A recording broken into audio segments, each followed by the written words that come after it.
A graça e a paz do Senhor Jesus a todos que nos assistem nesse dia. Quero cumprimentá-los e quero convidá-los a entrar na presença do nosso Senhor Jesus Cristo, meditando na palavra sagrada por 15 minutos. 15 minutos com Jesus. Vamos primeiramente entrar na presença de Deus, orando, pedindo para que Deus fale conosco, para que Deus possa estar agora entrando na nossa mente, no nosso coração. Amém? Senhor nosso Deus e Pai, Espírito Santo de Deus, Tu que és, Senhor, o autor deste livro, o Senhor, meu Deus, que sonda e esquadrinha a nossa mente e o coração. Agora, meu Deus, coloca essa palavra no coração de todos que nos assistem, que ouvem a Tua palavra. Toma também a minha vida, Senhor, que seja do Teu Espírito Santo tudo aquilo que eu vier a falar, e não da carne, Senhor. Toma a direção desse trabalho e recebe, Senhor, esse serviço, Senhor, com cheiro suave, essa oferta de amor com cheiro suave, Senhor, para que possamos, Senhor, sentir a Tua presença, Senhor, em nossas vidas.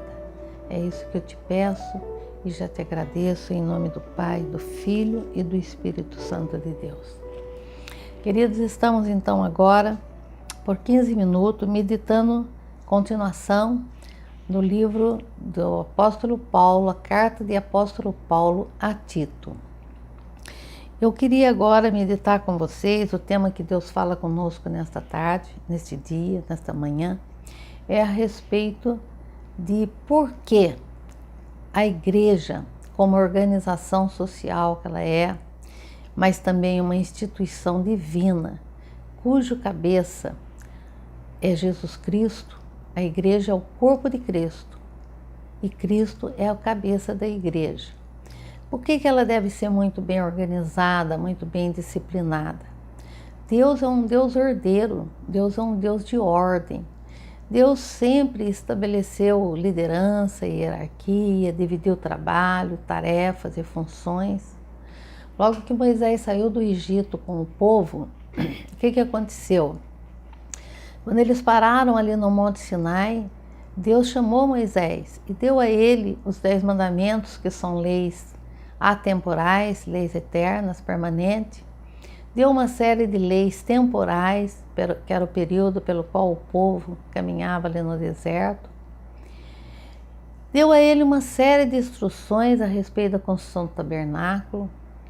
Também determinou que ele escolhesse pessoas da tribo de Levi, que ele escolhesse, não, Deus já tinha escolhido, que Deus determinasse que a tribo de Levi fosse escolhida para cuidar das coisas de Deus, enquanto as outras 11 tribos cuidaria das outras coisas e sustentaria a tribo de Levi, que seriam aquelas pessoas que iriam exercer papel de sacerdotes, de profeta e dirigir todos os trabalhos do Senhor no meio do povo de Deus. Então, Deus já sabia que precisaria, né? Então, para que Moisés pudesse atravessar o deserto, para que Moisés pudesse manter todas aquelas pessoas que estavam sob a sua direção, era preciso liderança, era preciso hierarquia, era preciso distribuição de trabalho e de funções. E uma série de leis, então, já são ordenadas. E nós sabemos que é impossível um grupo sobreviver, qualquer grupo social que seja, se não houver ordem, se não houver disciplina, se não houver líder, se não houver hierarquia e se não houver normas. Não sobrevive, nem se constitui como grupo com caráter de organização se não tiver essas funções. Então é lógico que Deus também instituiu funções, cargos, hierarquia, ordem, disciplina na igreja. E os apóstolos de Jesus, os primeiros homens da igreja, os pais da igreja, tiveram essa responsabilidade de organizar a igreja de Cristo. Lógico, a igreja somos nós, né?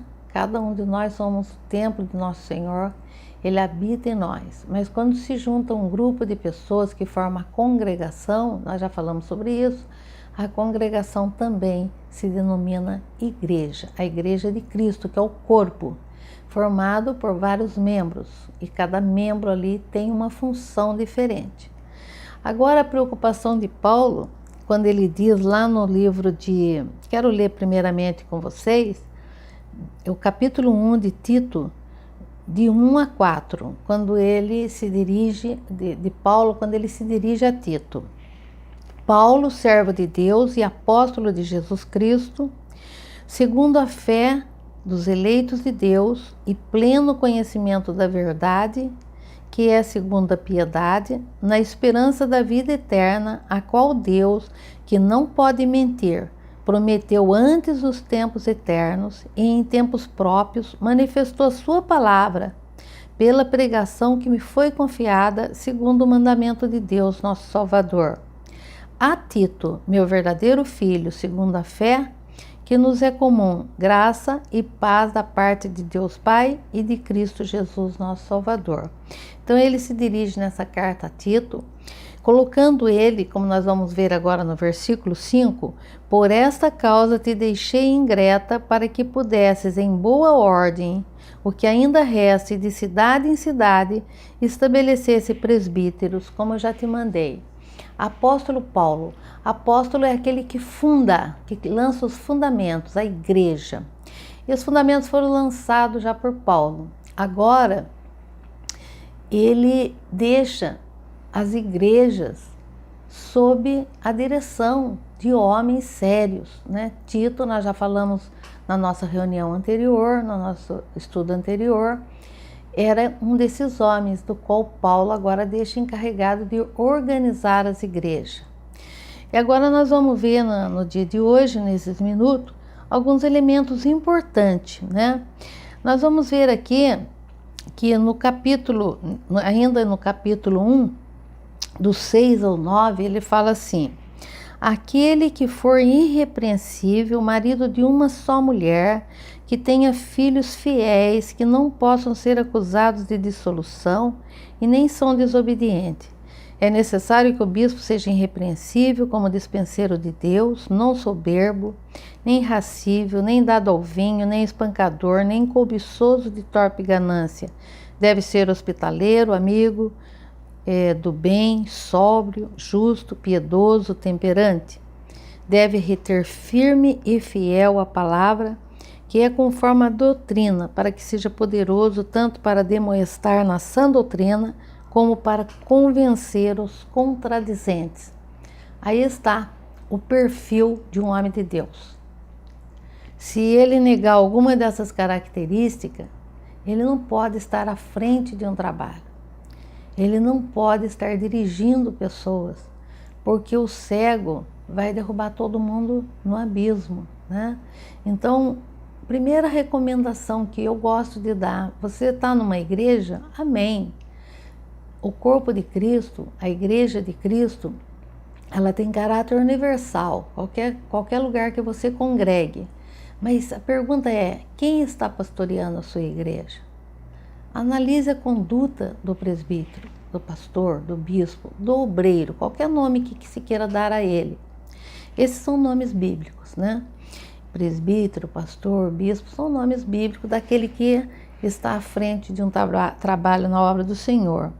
Então, se ele não tiver essas características, ele já está fora, né? Então, ele não serve para estar conduzindo um grupo, amém?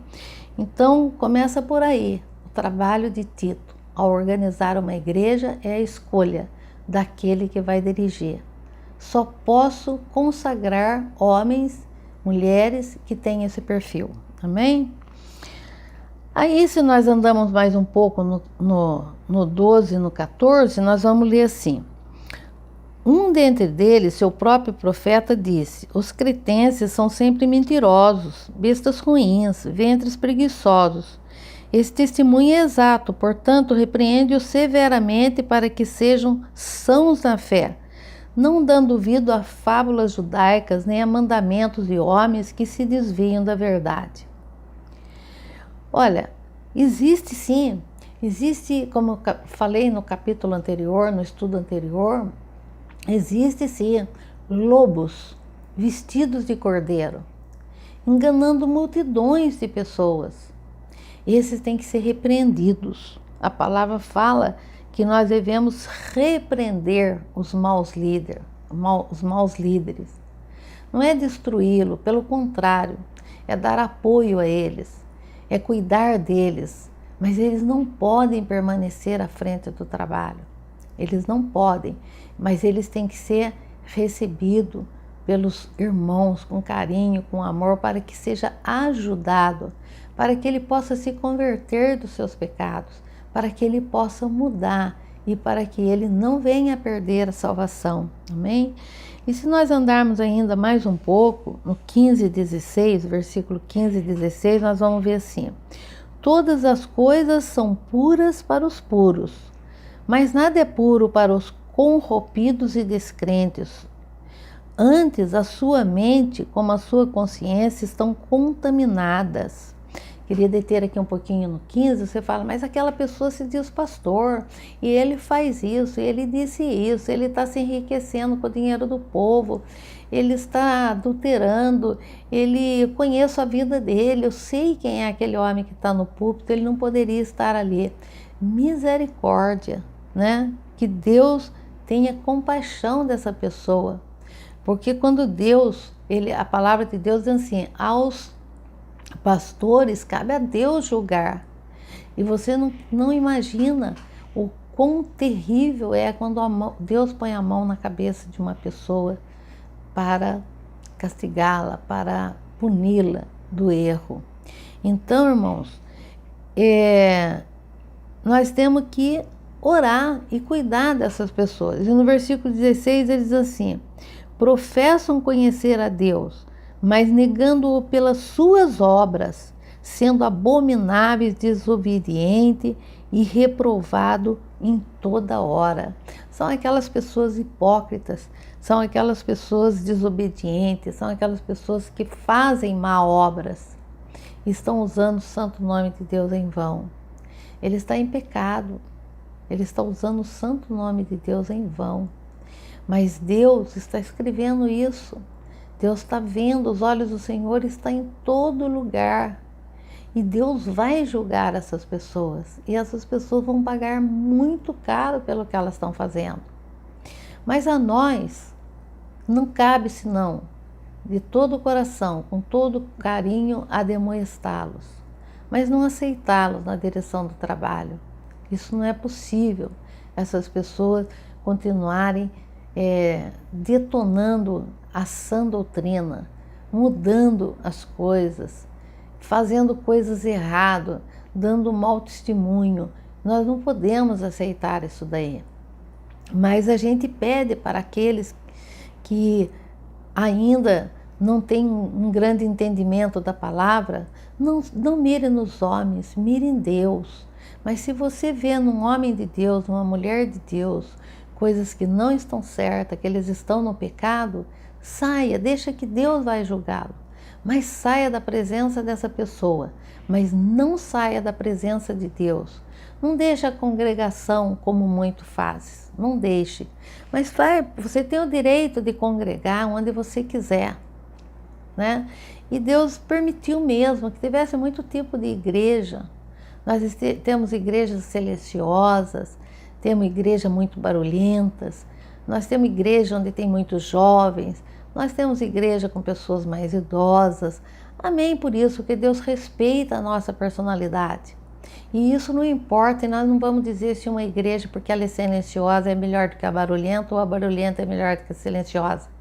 Mas nós vamos ver quem está conduzindo essas ovelhas, quem está na direção desse trabalho.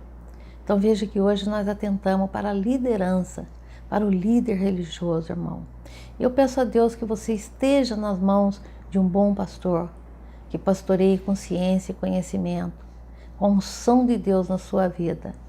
Mas se isso não está acontecendo com você, não deixe a congregação, não deixe Deus. Saia apenas da presença do homem mau. Amém?